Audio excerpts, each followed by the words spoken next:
To mark the 50th anniversary of Stephen Gill's fellowship at Lincoln, this is a celebration of everything he has done for generations of English students at the college.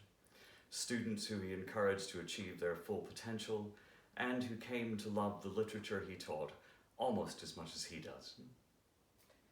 From all of us whose lives you've changed, from giving us the chance to come here and study, to 3 years later, the confidence to go out in the world and make something of our own lives. For all the remembered acts of kindness, thank you.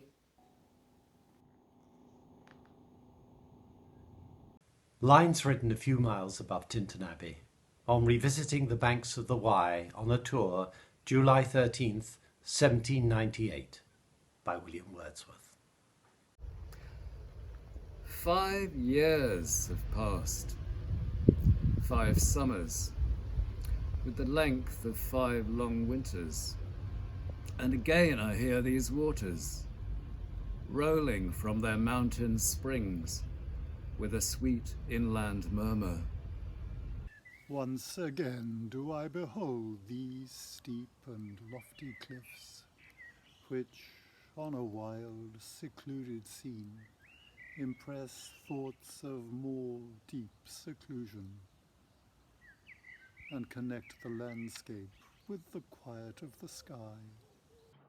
The day is come when I again repose here under this dark sycamore and view these plots of cottage ground, these orchard tufts, which at this season, with their unripe fruits, among the woods and copses lose themselves, nor with their green and simple hue disturb the wild green landscape.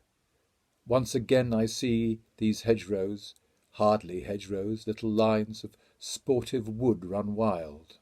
These pastoral farms, green to the very door, and wreaths of smoke sent up in silence from among the trees, with some uncertain notice,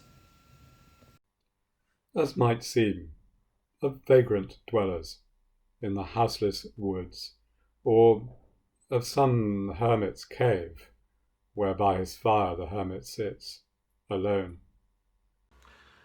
Though absent long, these forms of beauty have not been to me as is a landscape to a blind man's eye, but oft in lonely rooms. And mid the din of towns and cities, I've owed to them, in hours of weariness, sensations sweet, felt in the blood and felt along the heart. And passing even into my purer mind, with tranquil restoration, feelings too of unremembered pleasure, such perhaps as may have had no trivial influence. On that best portion of a good man's life, his little nameless, unremembered acts of kindness and of love.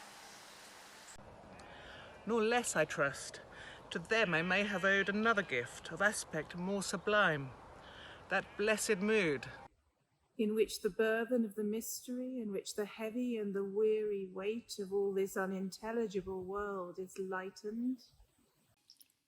That serene and blessed mood, in which the affections gently lead us on, until the breath of this corporeal frame, and even the motion of our human blood, almost suspended, we are laid asleep in body and become a living soul, while with an eye made quiet by the power of harmony and the deep power of joy, we see into the life of things. If this be but a vain belief, yet oh how oft, in darkness and amid the many shapes of joyless daylight, when the fretful stir, unprofitable, and the fever of the world have hung upon the beatings of my heart, how oft in spirit have I turned to thee, O sylvan Wye, thou wanderer through the woods? How often has my spirit turned to thee? And now, with gleams of half-extinguished thought, with many recognitions dim and faint, and somewhat of a sad perplexity, picture of the mind revives again. Well, here I stand, not only with a sense of present pleasure, but with pleasing thoughts. And in this moment there is life and food for future years. and so I dare to hope, though changed, no doubt, from what I was when first I came among these hills. When, like a roe, I bounded o'er the mountains, by the sides of the deep rivers and the lonely streams, wherever nature led. More like a man flying from something that he dreads, than one who sought the thing he loved. For nature, then, the coarser pleasures of my boyish days, and their glad animal movements all gone by, to me was all in all. I cannot paint what then I was. The sounding cataract haunted me like a passion.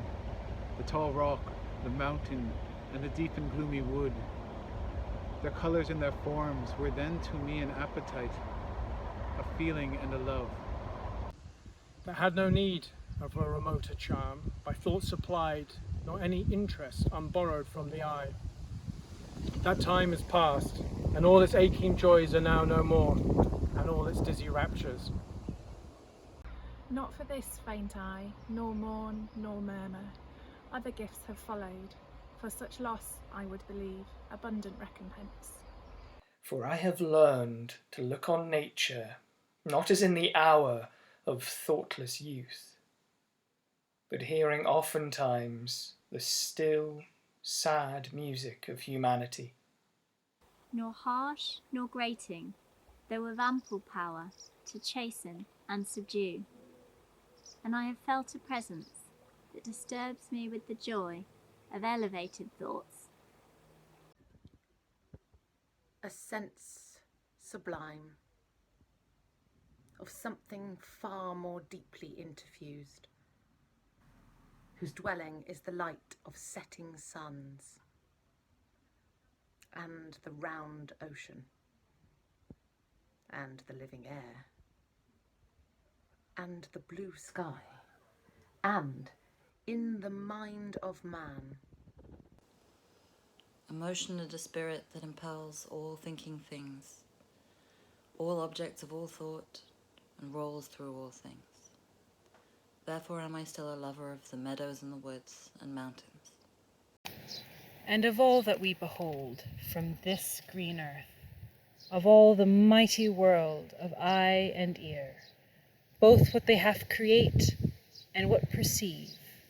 Well pleased to recognize in nature and the language of the sense, the anchor of my purest thoughts, the nurse, the guide, the guardian of my heart, and soul of all my moral being.